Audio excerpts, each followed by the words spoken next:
Estamos hablando del autoerotismo y estábamos viendo la cápsula de Juan Carlos, que es el especialista en la historia de la Sí. sexualidad. Y él menciona que si nosotros vemos a alguien que se está masturbando en casa, pues lo que hay que hacer es cerrarle la puerta, con cuidado. ¿Eso deberíamos de hacer, doctora? Sería lo ideal que los padres llegáramos a esto, porque parte de dejarlos explorar y autoconocerse habla de dos cosas muy importantes. En primero, favorecer el que desarrollen el sentido de la intimidad. Nosotros no les dejamos a los hijos ningún espacio íntimo para nada, ni para conocerse. Primero, al desarrollar el sentido de la intimidad, van a defenderlo porque lo van a considerar suyo. Y esto, podríamos decir, van a exigir y van a apropiarse más de su cuerpo y de permitirle a la persona solo a quien yo quiero, etcétera, ¿no? Hacerse más dueños de su intimidad y de su cuerpo.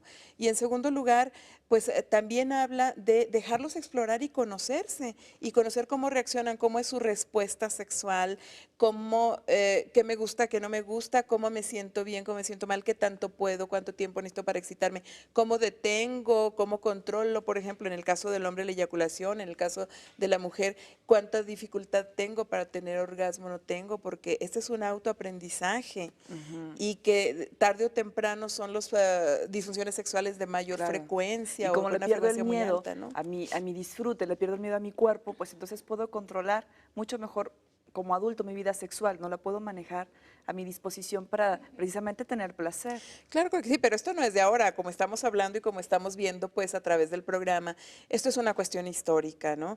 Nosotros nos traemos la gran mayoría del conocimiento a América del Viejo Mundo, Claro.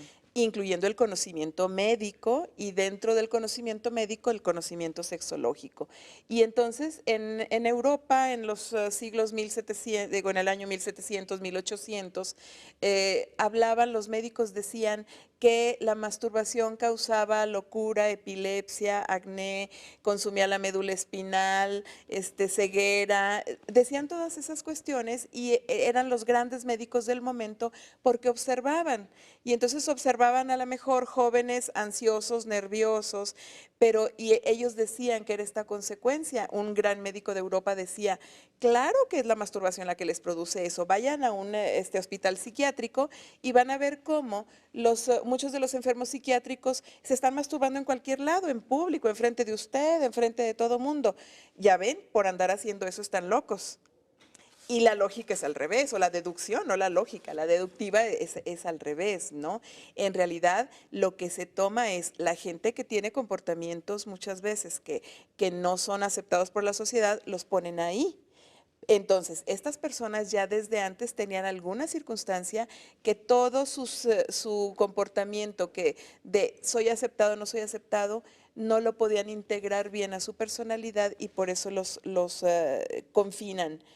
Esto nosotros lo podemos ver y no tiene que ver con locura y de una forma muy respetuosa, por ejemplo, gente con capacidades mentales disminuidas o diferentes. Por ejemplo, muchos niños que tienen síndrome de Down tienden a, cuando empiezan en la pubertad, a estarse tocando y autoerotizar en cualquier parte. Pero esto no tiene que ver con el síndrome ni nada, sino, bueno, ellos no tienen una capacidad de incorporar lo abstracto tan fácil como nosotros. Entonces, en realidad, el comportamiento que nosotros vemos en uno de esos niños es las mismas sensaciones que nosotros tenemos, nada más que nosotros sí incorporamos el no se debe, está mal, aquí no se vale. Entonces, somos igual que ellos, no son hipersexuales. Tienen una sexualidad completamente normal, simple y sencillamente no incorporan lo no se debe. Y valdría que pensáramos eso y mucha gente piensa que estos niños y muchos otros que tienen capacidades mentales diferentes son hipersexuales y no es así, ¿no? No, nosotros somos los que estamos cerrados a cánones sociales que nos dicen esto sí se debe, esto no se debe. Pues, ¿qué le parece si vamos a ver la cápsula de la historia del autoerotismo en la época precolombina?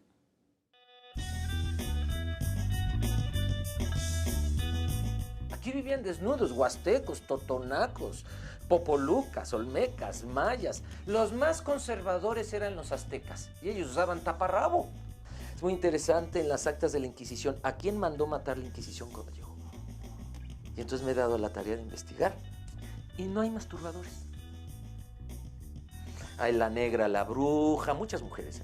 80% de los condenados a la Inquisición eran mujeres. Había mujeres, león, mujeres, cobra, mujer, un montón de tipos de mujeres. Y llegaron los españoles y dijeron monjas y prostitutas. Y una que otra ama de casa.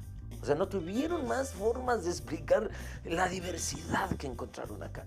Hay un texto de Bernardino de Sahagún donde dice que los aztecas mataban al que se masturbaba igual que al homosexual. Pero la masturbación concebida como un juego a lo erótico, de yo jugar con alguien, muy común. Por ejemplo, entre los muchachos huastecos había reuniones para masturbarse.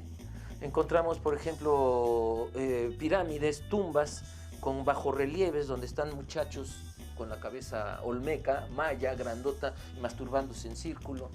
Una de las cosas que causó horror fue tanta masturbación de los indios en la ciudad. Los soldados llegaban sin mujeres, entonces entre ellos se agarraban y jugaban. Y esto escandalizó a los criollos de buenas conciencias católicas. Entonces, esto sí, vamos a encontrar muchísimo. Crónicas, narraciones, críticas de los acaudalados, de las buenas conciencias, los obispos. No sé si ustedes han leído el Popol Vuh. El dios de los muertos tenía a los humanos ya muertos y dispersos en huesos por todos lados. Y entonces Quetzalcóatl se apiada y baja al lugar de los muertos, y en el lugar de los muertos se masturba, y a la hora de que va a salir semen, se pica con una púa de maguey y sale semen con sangre. Y gracias a eso los humanos pudimos juntarnos en nuestros huesos y en nuestra carne, y entonces resucitamos. Si en los mitos es bueno, para la gente era bueno, ¿sí? ¿Por qué los dioses griegos tienen tanto sexo? Pues porque para los griegos era bueno. Si una religión tenía un salvador de la humanidad que salvó con la masturbación, no creo que haya sido algo malo ni peyorativo para ellos.